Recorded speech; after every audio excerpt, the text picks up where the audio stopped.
വിശദമായ വാർത്തകൾ നോക്കാം. ലോക്സഭാ തെരഞ്ഞെടുപ്പിൽ വർഗീയ കാർഡ് ഇറക്കുമെന്ന് വ്യക്തമായ സൂചന നൽകി ബിജെപി. അയോധ്യയിൽ രാമക്ഷേത്രം എത്രയും വേഗം നിർമ്മിക്കണമെന്നാണ് ആഗ്രഹമെന്ന പ്രസ്താവന ബിജെപി അധ്യക്ഷൻ അമിത് ഷാ ആവർത്തിച്ചു. തെരഞ്ഞെടുപ്പ് അജണ്ട നിശ്ചയിക്കുന്ന ബിജെപി ദേശീയ കൌൺസിലിൽ പ്രധാനമന്ത്രി നരേന്ദ്രമോദിയെ സാക്ഷിയാക്കിയായിരുന്നു അമിത് ഷായുടെ പ്രസ്താവന. അതേസമയം തെരഞ്ഞെടുപ്പ് ഒരുക്കങ്ങൾക്കായി വിളിച്ചു ചേർത്ത ബിജെപി ദേശീയ കൌൺസിൽ ഇന്ന് സമാപിക്കും.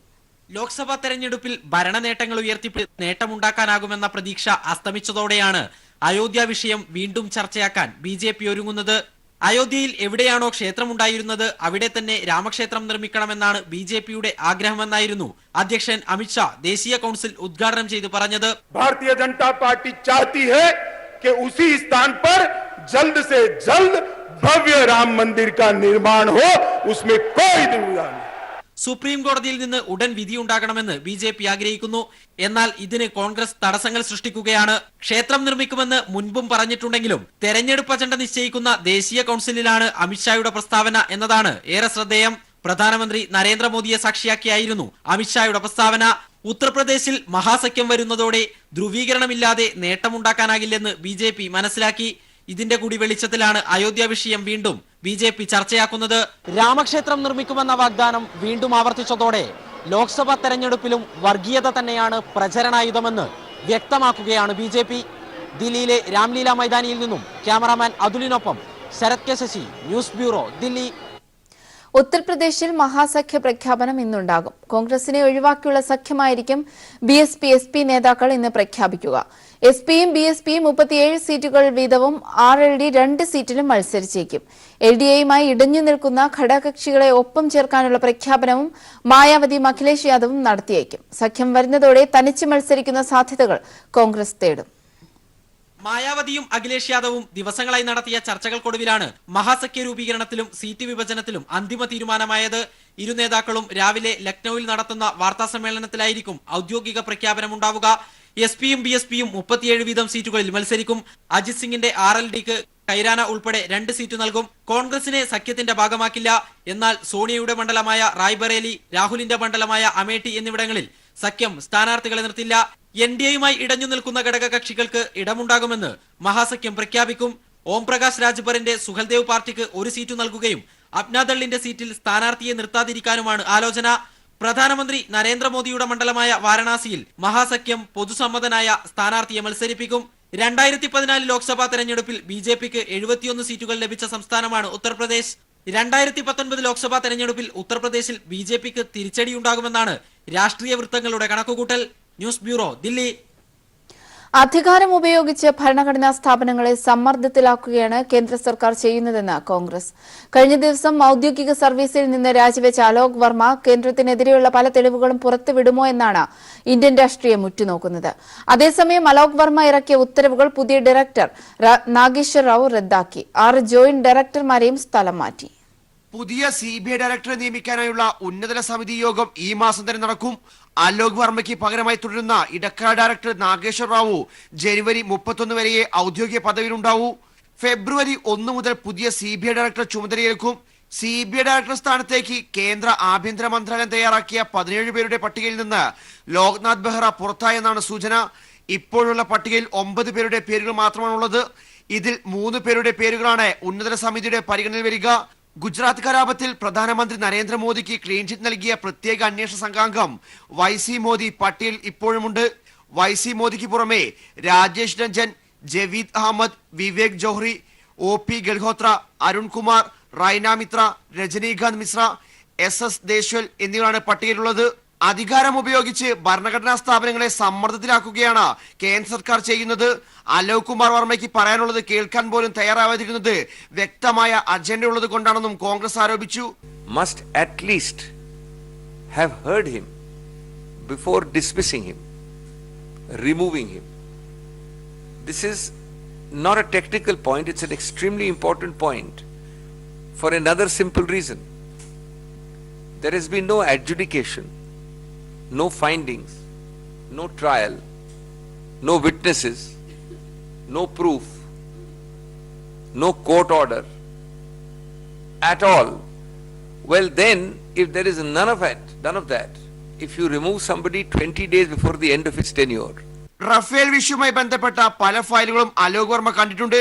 ഇതിനെക്കുറിച്ചുള്ള കൂടുതൽ തെളിവുകൾ അദ്ദേഹം പുറത്തുവിടുമെന്നാണ് പ്രതീക്ഷയെന്നും കോൺഗ്രസ് വ്യക്തമാക്കി. News bureau, Delhi. മഹാപ്രളയത്തിനു ശേഷം കുട്ടനാട്ടിലെ പാടശേഖരങ്ങളിൽ വീണ്ടും കൊയ്ത്തുപാട്ട് ഉയർന്നു. 6 മാസം മുൻപ് വരെ വെള്ളം കയറി ജനജീവിതം പോലും സാധ്യമാകാതെ കിടന്ന പാടശേഖരങ്ങളിൽ നിന്നാണ് കർഷക തൊഴിലാളികൾ വിളവെടുപ്പ് തുടങ്ങിയത്. 30,000 ഹെക്ടറിലാണ് ഇത്തവണ കുട്ടനാട്ടിൽ കൃഷി ഇറക്കിയിരിക്കുന്നത്. കേരളം കണ്ട മഹാപ്രളയത്തെ മനക്കരുത്തുകൊണ്ട് മാത്രം നേരിട്ടാണ് കുട്ടനാട്ടിലെ കർഷകർ പൊന്നു വിളയിച്ചിരിക്കുന്നത്. 3 മാസം മുൻപ് വരെ മുൻപോട്ടുള്ള ജീവിതത്തെക്കുറിച്ച് ആശങ്കയിലായിരുന്നു കുട്ടനാട്ടിലെ കർഷകർ. എന്നാൽ സർക്കാർ നൽകിയ പിൻബലം ഒന്നുകൊണ്ട് മാത്രമാണ് മികച്ച രീതിയിലുള്ള ഈ വിളവ് ലഭിച്ചിരിക്കുന്നത്. ഒരുപക്ഷെ സംസ്ഥാനത്ത് തന്നെ ഏറ്റവും ആദ്യമുള്ള പുഞ്ചകൃഷിയായിട്ട് നമ്മൾ കണക്കാക്കുന്നത് വളരെ നല്ല വിളവാണ് നമ്മൾ പ്രതീക്ഷിക്കുന്നത്. സാധാരണ 5 ടൺ ആണ് ഒരു ഹെക്ടർ നമ്മൾ പ്രതീക്ഷിക്കുന്നെങ്കിൽ പോലും ഇപ്രാവശ്യം 6 ടണ്ണെങ്കിലും കിട്ടുമെന്നുള്ള രീതിയിൽ നമ്മൾ കാത്തിരിക്കുകയാണ്. ഈ എല്ലാ ആൾക്കാരും ഈ കൃഷിയായിട്ട് ബന്ധപ്പെട്ടുള്ള കൃഷിക്കാരാണെങ്കിലും കർഷകരാണെങ്കിലും എല്ലാവരും, ഞാൻ ഇതിനു മുമ്പ് ഈ നെൽകൃഷിയോ മറ്റു കൃഷികളോ ഒന്നും ചെയ്തിട്ടില്ല. ആദ്യമായിട്ടാണ് ജീവിതത്തിൽ ഇത്രയും പ്രായത്തിനാവും ആദ്യമായിട്ടാണ് ഈ കൃഷി ചെയ്തത്. ഒരു നഷ്ടവും ഇല്ല, നല്ല വിളവാണെന്ന് എല്ലാ ആൾക്കാരും പറയുന്നു. വളരെ സന്തോഷമുണ്ട്. 30,000 ഹെക്ടർ പ്രദേശത്താണ് ഇത്തവണ കൃഷി ഇറക്കിയത്. 630 തരിശു നിലം പോലും പ്രളയത്തിന് ശേഷം കൃഷിയോഗ്യമാക്കി എന്നുള്ളതും ശ്രദ്ധേയമാണ്. കഴിഞ്ഞ വർഷത്തേക്കാൾ 70,000 ഹെക്ടർ ഇത്തവണ അധികമായി കൃഷിയിറക്കി. അതുകൊണ്ട് തന്നെ ഇത്തവണ മുൻ വർഷങ്ങളിൽ നിന്നും വ്യത്യസ്തമായി കൂടുതൽ വിളവ് കേരളത്തിന് ലഭിക്കും. 15 കോടിയിലധികം രൂപയുടെ വിത്ത് സൗജന്യമായി നൽകിയത് കൂടാതെ 75 കോടിയോളം രൂപ മുടക്കിയാണ് സർക്കാർ കേരളത്തിന്റെ നെല്ലറയായ കുട്ടനാടിനെ സംരക്ഷിച്ചിരിക്കുന്നത്. ഒപ്പം ജനങ്ങളെയും. Shajahan, news bureau, Alappuzha. ഒരു പ്രദേശത്തിന്റെ ആവാസ വ്യവസ്ഥ ഇല്ലാതാക്കത്തക്ക വിധം ഖനനം നടത്തുന്നത് അംഗീകരിക്കാനാകില്ലെന്ന് ജി സുധാകരൻ. ഇത് അംഗീകരിക്കപ്പെട്ട നിയമമാണെന്നും അദ്ദേഹം കൂട്ടിച്ചേർത്തു. ഒരു പ്രദേശത്തിന്റെ ആവാസ വ്യവസ്ഥ ഇല്ലാതാകത്തക്ക വിധം ഖനനം ചെയ്യാൻ ആർക്കും അവകാശമില്ല. അത് അംഗീകരിക്കപ്പെട്ട നിയമമാണ്. അതിന് പ്രയാസമില്ലാത്ത തരത്തിൽ വേണേൽ കരിമണൽ മാത്രം മാറാനാണ് പ്രശ്നം, കുഴിക്കേണ്ട കാര്യമില്ല. ഇത് ആദ്യമൊക്കെ പറഞ്ഞിരുന്നത്, അതായത് ഇപ്പോൾ തോട്ടപ്പള്ളി ഇഷ്യൂ വന്ന അവിടെ പിന്നെ നടന്നില്ല, അവിടെ ഖനനം നടന്നില്ല, മറ്റു തരത്തിൽ വാരി, അതായത് കടലെപ്പോഴും കരിമണ്ണിഞ്ഞ് കൊണ്ടുവരികയാണ്, കരിമണ്ണ് കൊണ്ടുവരികയാണ്, ഇങ്ങനെ ഡെപ്പോസിറ്റ് വന്നുകൊണ്ടേയിരിക്കും. ഇത് നല്ലൊരു ഭാഗം ആരോ വാരിക്കൊണ്ട് പോവുകയാണ് പതിറ്റാണ്ടുകളായിട്ട്, അറിഞ്ഞിരിക്കും. അതാരും പറയുന്നില്ല. അവിടെ ഉണ്ടായിരുന്നെങ്കിൽ മല പോലെ പൊങ്ങേണ്ടതല്ലേ, എന്ത്? ഇത് കൃത്യമായി ഇത് വാരിക്കൊണ്ട് പോവാണ് ആരോ. വാരുന്നത് ഈ ഇതൊക്കെ പാത്രമൊക്കെ വെച്ചിട്ടാണ്, കൈകൊണ്ട് വാരും, ചെറിയ ഇത് വെച്ച് ഞാൻ കോരി എടുക്കാം. അതാരും അറിയില്ല. എന്നിട്ട് കൊണ്ടുപോയി തമിഴ്നാട്ടുകാർക്ക് വന്ന് ചെറിയ വിലയ്ക്ക് വാങ്ങിച്ചോളും, എന്തൊക്കെ കൊണ്ടുപോകണം. ഇതാണ് നടന്നുകൊണ്ടിരിക്കുന്നത്. അങ്ങനെ ഒഫീഷ്യലായിട്ട് വാരിയാലും കുഴപ്പമില്ല. ഇതങ്ങനെ ആയിരിക്കത്തില്ല. ഈ തർക്കം വരാൻ കാരണം ഇത് കുഴിക്കുകയാണ്. JCB വെച്ച് കുഴിച്ചെടുക്കുമ്പോൾ അവിടെ തടവായി, കുഴിയായി, പ്രശ്നമായി, അല്ലേ? അവിടെ കടൽ, ഇതിനിടയ്ക്ക് ചെറിയൊരു തൊഴുത്ത, ഇവിടെ ഒരു കുഴി, അല്ലേ? പ്രശ്നം ഉണ്ടാവാം. അത് അടിയന്തരമായി പരിശോധിക്കേണ്ട കാര്യമാണ്. സംസ്ഥാന ഗവൺമെന്റ് ടോൾ പിരിക്കുന്നതിനെതിരാണെന്ന് ജി സുധാകരൻ. ടോൾ പിരിക്കില്ലെന്നും അദ്ദേഹം വ്യക്തമാക്കി. ഇന്ന് വേണുഗോപാൽ ടോളിനെതിരായിട്ട് സ്റ്റേറ്റ്മെന്റ് ഉണ്ടല്ലോ. അപ്പോൾ അദ്ദേഹം ഒരു നല്ല കാര്യം പറഞ്ഞതിനകത്ത് സ്റ്റേറ്റ് ഗവൺമെൻറ് ടോളിനെതിരാണ്. ഇതിൽ ടോൾ പിരിക്കില്ലെന്ന് ഞാൻ പ്രഖ്യാപിച്ചു. നമുക്ക് ടോൾ വേണ്ട. കൊല്ലത്തും ഇവിടെയും ഞങ്ങൾ സ്റ്റേറ്റ് ഗവൺമെൻറ് 352 കോടി രൂപ ചെലവഴിച്ചിട്ടുണ്ട്. രണ്ടിനും കൂടി 176 വെച്ച്. ഞങ്ങൾക്ക് ടോൾ വേണ്ട, ഞങ്ങൾ ടോൾ പിരിക്കില്ല. 352 കേന്ദ്രവും ചെലവഴിച്ചിരിക്കുന്നത്. അതിനുവേണ്ടി അവർ ടോൾ പിരിക്കുന്നത് ശരിയാവില്ല. അതാണ് ഞങ്ങൾ പറഞ്ഞത്. അത് വേണുഗോപാൽ അവിടെ പറയുകയും അദ്ദേഹം സ്റ്റേറ്റ് ഗവൺമെൻറ് ടോൾ പിരിക്കുന്നില്ല എന്നുള്ള ചൂണ്ടിക്കാണുന്നത് ഞാൻ സ്വാഗതം ചെയ്യുകയാണ് MPയുടെ സ്റ്റേറ്റ്മെൻറ്റിനെ. ടോളും മുല്ലപ്പെരിയാർ അണക്കെട്ടിന്റെ ശില്പി ജോൺ പെന്യൂക്കിക്കിന്റെ ജന്മദിനാഘോഷത്തിന്റെ ഭാഗമായി തമിഴ്നാട്ടിൽ കാളവണ്ടിയോട്ട മത്സരം സംഘടിപ്പിച്ചു. റേക്ല റെയ്ഡ് എന്ന പേരിൽ നടന്ന പരിപാടിയിൽ 5 വിഭാഗങ്ങളിലായിരുന്നു മത്സരം.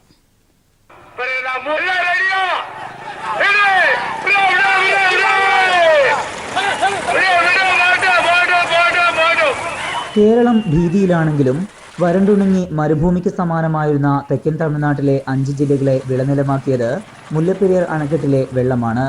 അതിനാൽ തന്നെ അണക്കെട്ടിന്റെ ശില്പി ജോൺ പെന്യൂക്കിക്ക് തമിഴർക്ക് യുഗപുരുഷനും.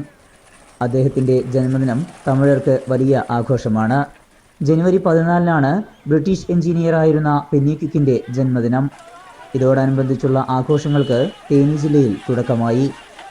மாவட்டம் கம்பம் பள்ளத்தாக்கு பகுதிக்கு வளமையான விவசாய முறையை அமைத்து கொடுத்தது பெருமைக்குரிய திரு பென்னிக்குக் அவர்கள் நினைவாக கம்பம் பள்ளத்தாக்கு தேனி மாவட்டத்தின் சார்பாக ரேக்லாரேஸ் நாங்கள் பல ஊரில் நடத்தி கொண்டு வருகிறோம். அதுபோல சிறப்பாக இன்று நாராயணத்தேம்பட்டியில் திரு பணக்காலை திரு காட்ராஜா அவர்கள் தலைமையில் திரு பென்னிக்குக் அவர்களை சிறப்பிக்கும் விதமாக இந்த ரேக்லாரேஸ் பந்தயம் சிறப்பாக நடைபெற்று வருகிறது. തമിഴ്നാട് സുരുളിപ്പെട്ടി മുതൽ സുരുളി ഫോൾസിന്റെ അടിവാരം വരെയായിരുന്നു റൈക്ല റേസ്. 5000 മുതൽ 20,000 രൂപ വരെയാണ് വിജയികൾക്കുള്ള സമ്മാനം. തമിഴ്നാട്ടിലെ പരമ്പരാഗത മത്സരം കൂടിയാണിത്. പൊങ്കൽ ഉത്സവത്തിന്റെ ഭാഗമായി അടുത്ത ആഴ്ച ജല്ലിക്കെട്ടും അരങ്ങേറും. News bureau, Idukki. ഇടവേള. സ്നേഹപൂർവ്വം ചാരിറ്റബിൾ ട്രസ്റ്റിന് ജ്യോതി ലബോറട്ടറി സ്നേഹോപഹാരമായി പുതിയ ആംബുലൻസ് നൽകി. കൊച്ചിയിൽ നടന്ന ചടങ്ങിൽ ട്രസ്റ്റ് ഭാരവാഹികൾക്ക് ആംബുലൻസ് കൈമാറി. പ്രളയക്കെടുതിയിൽ കേടുപാടുകൾ സംഭവിച്ച ആംബുലൻസിന് പകരമായാണ് പുതിയ വാഹനം നൽകിയത്.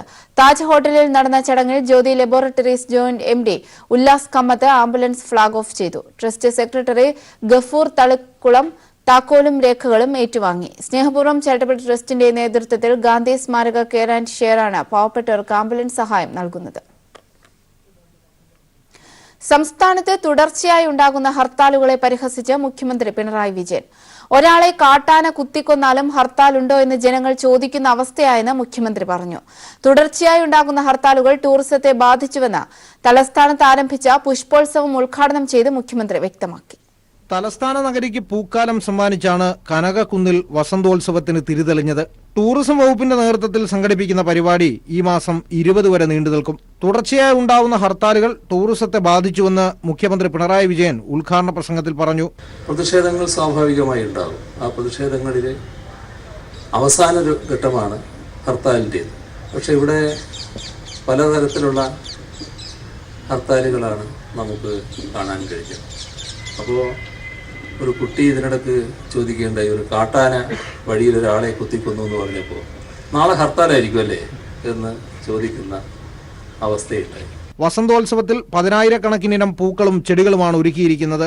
ഓർക്കിഡ്, ബോൺസായി, ആന്തൂറിയം ഇനങ്ങളുടെ pavilion, Jawaharlal Nehru botanical garden ഒരുക്കുന്ന വനക്കാഴ്ച, മലബാർ ബൊട്ടാണിക്കൽ ഗാർഡൻ തയ്യാറാക്കുന്ന ജലസസ്യങ്ങളുടെ പ്രദർശനം തുടങ്ങിയവ വസന്തോത്സവത്തിന്റെ പ്രത്യേകതകളാണ്. News bureau, Thiruvananthapuram. മുൻ MLAയും ഇടുക്കിയിലെ മുതിർന്ന കോൺഗ്രസ് നേതാവുമായ EM അഗസ്റ്റി BJPയുടെ സമരപ്പന്തലിൽ.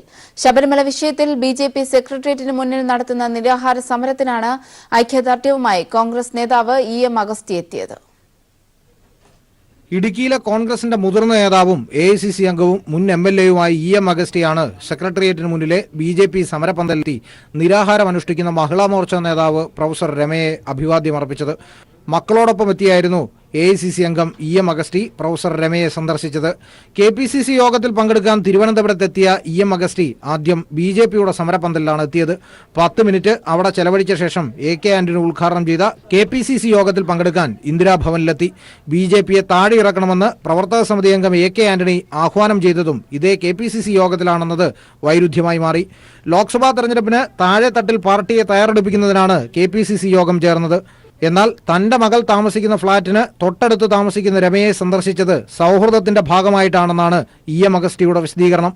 ഇടുക്കിയിൽ നടന്ന ഹർത്താലിൽ വാഹനങ്ങൾ ആക്രമിച്ച കേസിലെ പ്രതികളായ BJP നേതാക്കൾ ജയിലിൽ നിന്നും ഇറങ്ങിയപ്പോൾ Idukki DCC general secretary MD Arjunan മാലയിട്ട് സ്വീകരിച്ചത് നേരത്തെ വിവാദമായിരുന്നു. അതിന് പിന്നാലെയാണ് മുതിർന്ന കോൺഗ്രസ് നേതാവ് EM അഗസ്റ്റി തന്നെ BJPയുടെ സമരപ്പന്തലിലെത്തിയത്. EM അഗസ്റ്റിക്കെതിരെ നടപടിയെടുക്കണമെന്നാവശ്യപ്പെട്ട് KSU സംസ്ഥാന ജനറൽ സെക്രട്ടറി ജോയി ചെമല KPCC അധ്യക്ഷൻ മുല്ലപ്പള്ളി രാമേന്ദ്രന് പരാതി നൽകി. S. ജീവൻകുമാർ, തിരുവനന്തപുരം. ശബരിമല അയ്യപ്പ വിഗ്രഹത്തിൽ ചാർത്താനുള്ള തിരുവാഭരണം വഹിച്ചുകൊണ്ടുള്ള ഘോഷയാത്ര ഇന്ന് ഉച്ചയ്ക്ക് പന്തളം വലിയ കോയിക്കൽ ക്ഷേത്രത്തിൽ നിന്ന് പുറപ്പെടും. 14 വൈകിട്ട് സന്നിധാനത്തെത്തുന്ന തിരുവാഭരണം ചാർത്തി അയ്യപ്പന് ദീപാരാധന അർപ്പിക്കുന്നതോടെ പൊന്നമ്പലമേട്ടിൽ മകരജ്യോതി തെളിയും. ഇന്ന് പുലർച്ചെ 4 മണിയോടെ പന്തളം ശ്രാമ്പിക്കൽ കൊട്ടാരത്തിൽ നിന്നും തിരുവാഭരണം പന്തളം വലിയ കോയിക്കൽ ക്ഷേത്രത്തിലേക്ക് മാറ്റി. ഉച്ചയ്ക്ക് 12 മണിവരെ ഭക്തർക്കിവിടെ തിരുവാഭരണം ദർശിക്കാം. എച്ചിലിലയിൽ ഉരുണ്ടും എച്ചിൽ ഇല തലയിലേറ്റിയും പമ്പ വിളക്ക് എഴുന്നള്ളിക്കുന്ന ആചാരത്തിന് ഇപ്പോഴും മങ്ങലേറ്റിട്ടില്ല. പമ്പയിലെത്തുന്ന അയ്യപ്പ ഭക്തരുടെ വഴിപാടാണ് ഈ ആചാരം. തമിഴ്നാട്, കർണാടക, ആന്ധ്ര സ്വദേശികളായ അയ്യപ്പന്മാരാണ് ശബരിമലയിലേക്ക് മല ചവിട്ടും മുമ്പ് അന്നദാനം നടത്തി കൂട്ടത്തിലെ കന്നി അയ്യപ്പൻ ഭക്തർ കഴിക്കുന്ന ഇലയിൽ ഉരുണ്ടും എച്ചിൽ ദേഹത്ത് പുരട്ടിയും എച്ചിലില തലയിലേറ്റിയും പമ്പാവിളക്ക് പമ്പയിൽ ഒഴുക്കുന്നത്. പിതൃക്കൾക്കായും ജീവിച്ചിരിക്കുന്ന ബന്ധുക്കളുടെ ക്ഷേമാശ്വര്യത്തിനും വേണ്ടിയാണ് ശക്തിപൂജ നടത്തുന്നതെന്ന് അവർ പറയുന്നു. പമ്പാ നദിയിல திரி கொடுத்துட்டு வந்து இந்த மாதிரி சக்தி பூஜை பண்ணி பம்பா நதியில அவங்க சாப்பிட்ட, அதாவது சாமிமார்கள் கன்னிசாமிங்க சாப்பிட்ட அந்த சாப்பாடு ஐயப்பன் பெரியவர்கள் வந்து அவங்க ரூபத்தில் வந்து ஒரு வாய் சாப்பிட்டுருப்பாங்க. அந்த ஒரு நம்பிக்கையில நாங்கள் அந்த இலையை எடுத்துட்டு போய் அந்த பாவங்களை கரைக்கிறதுக்கு പമ്പാ നദിയിல ഇറക്കും. ഈ ആചാരത്തെ അപമാനമായി കാണുന്നില്ലെന്ന് കോയമ്പത്തൂരിൽ നിന്നെത്തിയ കന്നി അയ്യപ്പൻ സതീഷ് പറഞ്ഞു. இதனால எனக்கு ஒன்றும் அவமானமெல்லாம் தெரியல. நான் எடுக்கிறது நான் பெருமையாக தான் நினைக்கிறேன். ആചാരത്തിന്റെ പേരിലാണെങ്കിലും എച്ചിലില പുണ്യപമ്പയിൽ ഒഴുക്കാറില്ല. ശക്തിപൂജ എന്ന പേരിലാണ് അവരുടെ ഭക്തി അവർ പ്രകടിപ്പിക്കുന്നത്. ആചാരത്തിന്റെ ഭാഗം കൂടിയാണിത്. പമ്പയിൽ നിന്ന് ക്യാമറമാൻ പ്രമോദ് പന്നിയോടിനൊപ്പം രാജ്കുമാർ. കേരള ലിറ്ററേച്ചർ ഫെസ്റ്റിന്റെ 2ാം ദിവസവും സാഹിത്യ സമകാലീന രാഷ്ട്രീയ ചർച്ചകളാൽ സമ്പന്നം. വൻ ജനപങ്കാളിത്തമാണ് 2ാം ദിവസവും മേളയെ സജീവമാക്കുന്നത്.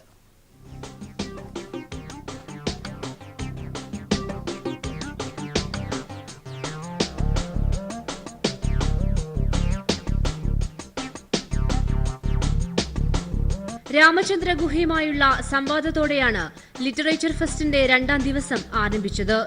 സ്ത്രീകൾ മല ചവിട്ടുമ്പോൾ ഉൾപ്പെടെയുള്ള വിഷയങ്ങളിൽ സംവാദത്തിനും ചർച്ചയ്ക്കും സാഹിത്യോത്സവം വേദിയായി. ദി പാരഡോക്സിക്കൽ പ്രൈം മിനിസ്റ്റർ എന്ന പുസ്തകത്തെ അടിസ്ഥാനമാക്കി ശശി തരൂരുമായി നടന്ന ചർച്ചയും ശ്രദ്ധേയമായി. വൻ ജനപങ്കാളിത്തമാണ് മേളയുടെ ആകർഷണം. സാഹിത്യോത്സവത്തിലെ ആസ്വാദകരുടെ വർധന വലിയ പ്രതീക്ഷ നൽകുന്നതായി കവി പി രാമചന്ദ്രൻ അഭിപ്രായപ്പെട്ടു. നിലവിലെ സാഹചര്യത്തിൽ ഇത്തരമൊരു ഒത്തുചേരൽ അനിവാര്യമാണെന്നും അദ്ദേഹം പറഞ്ഞു. കേരളം നേരിടുന്ന ചില അന്ധവിശ്വാസങ്ങളായിട്ട് ബന്ധപ്പെട്ടപ്പോൾ സ്ത്രീകളുടെ ആർത്തവം, അതല്ലെങ്കിൽ ഇങ്ങനെ ഈ അവർക്കെതിരായിട്ടുള്ള വിവേചനം, ഇതിനെക്കുറിച്ചൊക്കെയുള്ള സംഭാഷണത്തിൽ ഇവിടുത്തെ പ്രധാനപ്പെട്ട കൾച്ചറൽ ലീഡേഴ്സിനെ വിളിച്ചിട്ടുണ്ട് എന്നുള്ളതൊരു പ്രത്യേകതയാണ്. അപ്പോൾ തീർച്ചയായിട്ടും ഇത്തരം ഫെസ്റ്റിവലുകൾ ഈ കേവലം സാഹിത്യത്തിൽ ഒതുങ്ങുന്നതല്ല, രാഷ്ട്രീയവും സാംസ്കാരികവുമായിട്ടുള്ള ഈ ജീവൽ പ്രശ്നങ്ങളോട് എഴുത്തുകാരെ കൃതികളിലൂടെ അല്ലാതെ വാക്കിലൂടെ പ്രതികരിക്കാനുള്ള ഒരു അടിയന്തര സന്ദർഭം ഉണ്ടാക്കിയെടുക്കുന്നുണ്ടെന്നുള്ളത് വളരെ പ്രധാനപ്പെട്ട ഒരു കാര്യം. സാഹിത്യത്തിന് പുറമെ നിലവിലെ സാമൂഹിക രാഷ്ട്രീയ സാഹചര്യങ്ങൾ കൂടി ഇവിടെ ചർച്ചയാവുന്നുണ്ട്. മേള 13-ന് അവസാനിക്കും. News bureau, Kozhikode. ഇടവേള.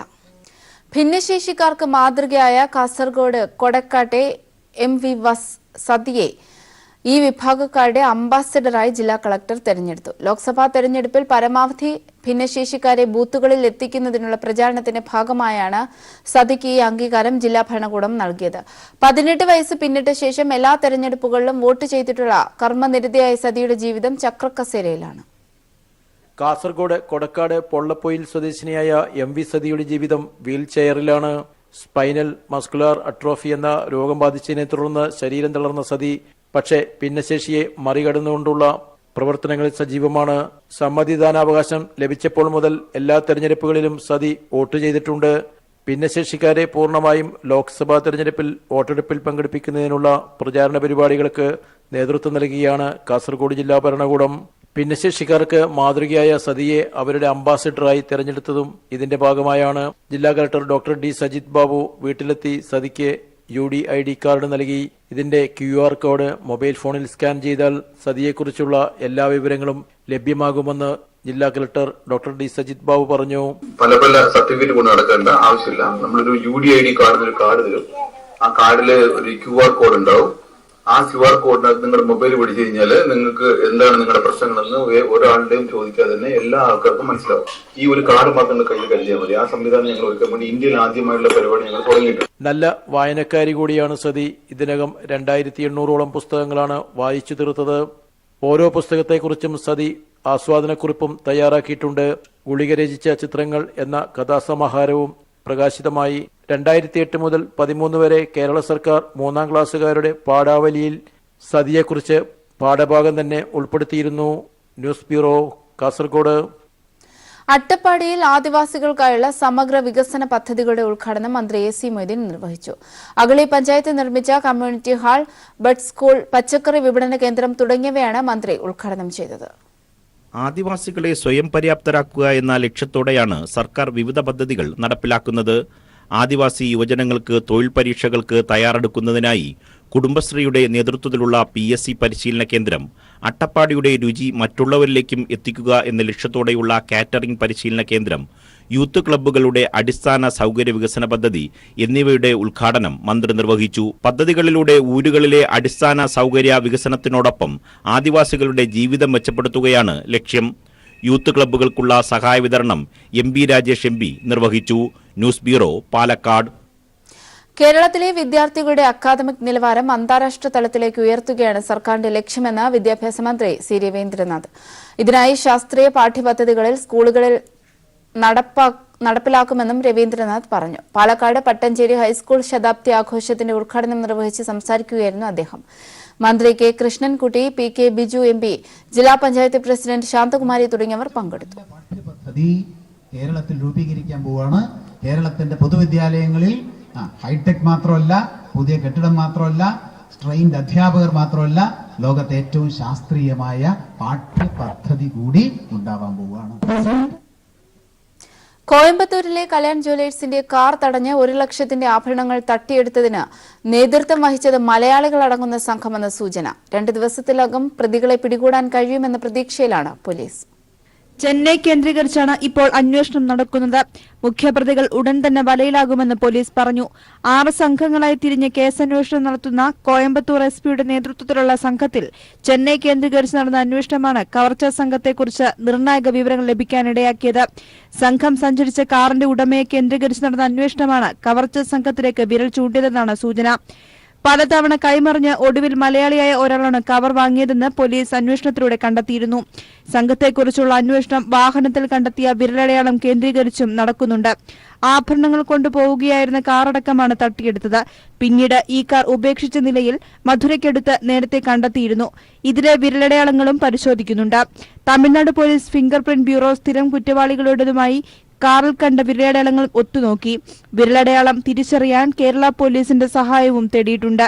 കാക്കച്ചാവടിയിലെ പെട്രോൾ പമ്പിന് സമീപത്ത് നിന്ന് തിങ്കളാഴ്ച പകൽ 2ഓടെയാണ് തൃശൂരിൽ നിന്ന് കോയമ്പത്തൂരിലേക്ക് ആഭരണങ്ങളുമായി പോവുകയായിരുന്ന കാർ മറ്റൊരു കാറുകൊണ്ട് ഇടിപ്പിച്ചു നിർത്തി തട്ടിയെടുത്തത്. 3107 ഗ്രാം സ്വർണ്ണാഭരണങ്ങൾ, 243 ഗ്രാം സ്വർണം പൊതിഞ്ഞ വജ്രാഭരണങ്ങൾ, 243 ഗ്രാം വെള്ളിയാഭരണങ്ങൾ എന്നിവയാണ് കവർച്ച ചെയ്യപ്പെട്ടത്.